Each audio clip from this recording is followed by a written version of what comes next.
Hi అండి, welcome to Akshay నానమ్మాస్ kitchen. నేను ఈరోజు బీప్ పిండితో చెక్కలు తయారు చేస్తున్నానండి. చూడండి, చూసి నేర్చుకోండి. ఇదిగోండి, కేజీ బీప్ పిండి తీసుకున్నాను. బియ్యం తడిపి కడిగి ఎండబోసి పిండి పట్టించిన బియ్యం అండి ఇవి. ఇదిగోండి, అల్లము, పచ్చిమిర్చి, జీలకర్ర మిక్సీ వేసుకున్నానండి. ఇదిగోండి, కరివేపాకు వేసాను. అందులోకి కడిగి కొద్దిసేపు 10 నిమిషాలు నానబెట్టుకున్న పెసరపప్పు కూడా వేస్తున్నాను. చూడండి, ఇవి ఎవరైనా అండి, షుగర్ ఉన్నోళ్ళైనా తినొచ్చు కారం కారంగా. పిల్లలకి స్వీట్లు పడవు అనుకున్న వాళ్ళు ఎప్పుడంటే అప్పుడు 1 కేజీ బీప్ పిండితో ఇలా చేసుకోవచ్చండి. తడి బీప్ పిండితో చేసుకోవచ్చు, పొడి బీప్ పిండితో కూడా చేసుకోవచ్చు. ఇదిగోండి, సాల్ట్ వేస్తున్నాను. 1 స్పూన్ సాల్ట్ వేస్తున్నాను. చూడండి, ఇందులోకండి మనం ఇంట్లో తీసిన వెన్న ఉందనుకోండి, వెన్న వేసుకోవాలి. డాల్డాలా వేస్తే అండి థ్రోట్ ఇన్ఫెక్షన్లు వస్తున్నాయి కదా, అందుకని ఎప్పుడు కూడా చెక్కలు మేము వెన్నతోనే చేస్తామండి. ఇదిగోండి, ఇదివరకు రోజుల్లో మా అమ్మ అయితే ఇంట్లో గేదెలతో సొంతగా తీసిన వెన్నతో బాగా వెన్న వేసి పిసికి మా అమ్మ ఇదంతా కూడా చేసేదండి. ఇదిగోండి చెక్కలు, ఇదిగోండి వెన్న. చెక్కలు తయారు చేయడానికి వెన్న ఉంటే ఎంత బాగుంటుందోనండి. ఇప్పుడు దీన్ని మొత్తం మనం కలుపుకుందాము. ఇదిగోండి, ఇందాక బీప్ పిండి కలుపుకున్నాం కదా. ఇప్పుడు ఇదిగోండి, ఉండలు ఇలా చిన్న చిన్న ఉండలుగా బాల్స్ లాగా చేసుకొని ఇదిగోండి ఇట్లా పెట్టుకొని ఏదైనా ఒక మనకి చీరలకి కవర్లు వస్తాయండి, అది కానీ ఆయిల్ ప్యాకెట్స్ కానీ ఏదైనా పాలిథిన్ కవర్ తీసుకొని చక్కగా ఇలా పెట్టుకొని చేత్తో మనం చెక్కలు చేసుకోవడానికి ఇలా పెట్టుకుందాము. పెట్టుకొని చక్కగా ఒక్కొక్కటి ఇదిగోండి ఒక్కొక్కటి ఇలాగా చక్కగా చేసుకుంటే,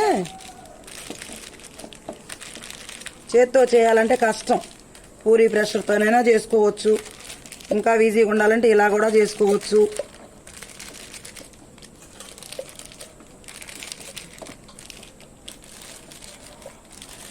ఇలా చేసుకొని మొత్తం మనకి నూనె కాగే వరకు చక్కగా చాలా చేసుకోవచ్చు. ఇట్లాగా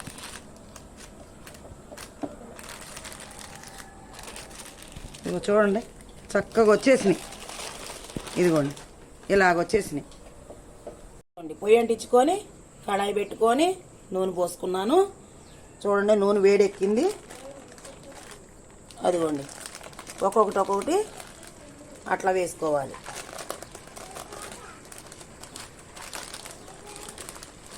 ఇప్పుడు చూడండి, అట్లా కళాయి నిండా వేసేసుకోవాలి.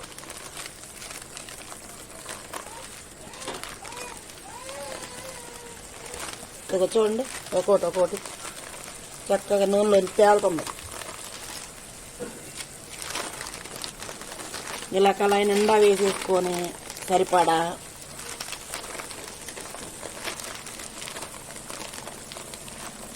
ఇవ్వండి.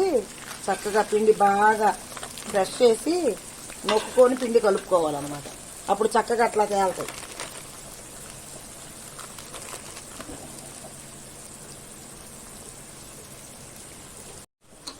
బాగా వేగుతూ ఉన్నాయి, వేగనీయాలి. ఇట్లా అండి, బాగా నూనెలో తేలి వేగుతున్నాయి. చూడండి, ఇంకొంచెం వేగనీయాలి. చక్కగా గోల్డెన్ కలర్లోకి రావాలి, గోల్డ్ కలర్లోకి రావాలండి ఇవన్నీ చక్కగా. ఇక చూడండి ఎలా వేగుతున్నాయో. ఇగోండి, చక్కగా గోల్డెన్ కలర్ వచ్చే వరకు వేయించుకున్నాను. ఇగో చూడండి ఎలా ఉన్నాయో. ఇక తీసేసుకోవచ్చు. ఇట్లా కాలిన తర్వాత మనం తీసేసుకోవాలన్నమాట. ఇదిగోండి, కరకరలాడే బియ్య పిండి చెక్కలు రెడీ. చూడండి ఎలా వచ్చినాయో. ఇలా మీరు కూడా ట్రై చేయండి, కామెంట్లో పెట్టండి మీకు ఎలా వచ్చినాయో. నా ఛానల్ సబ్స్క్రైబ్ చేసుకోండి, లైక్ చేయండి, షేర్ చేయండి. Thank you.